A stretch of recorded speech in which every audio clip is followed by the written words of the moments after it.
Hello friends. ഇന്ന് Nifty എൻ്റെ view എന്ന് വെച്ചാൽ 24,850 വരെ ആ റേഞ്ചിൽ നിൽക്കുന്ന എനിക്ക് തോന്നുന്നത്.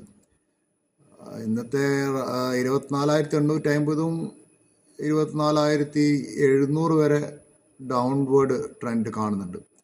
സോ 24,800 തന്നെ നിഫ്റ്റി അങ്ങനെ ഹോവർ ചെയ്തിട്ട് നിൽക്കുന്നത് കൊണ്ട് ഇപ്പോൾ റിലയൻസ് ഇപ്പം 30-25 ആണ്. അതിൻ്റെ 30-25 ക്രോസ് ചെയ്തിട്ടുണ്ടെങ്കിൽ 30-50 വരെ പോകും.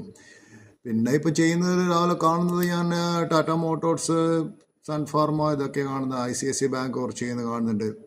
പക്ഷെ മാർക്കറ്റിൽ വലിയൊരു സ്ട്രെങ്ത് കാണുന്നില്ല. കാരണം ഇന്ന് വെള്ളിയാഴ്ച തന്നെ പ്രത്യേകിച്ച് എല്ലാ ട്രേഡേഴ്സും മാർക്കറ്റിൽ നിന്ന് വിട്ടിട്ട് പോകും. കാരണം ചില ഫ്രൈഡേ അല്ലേ.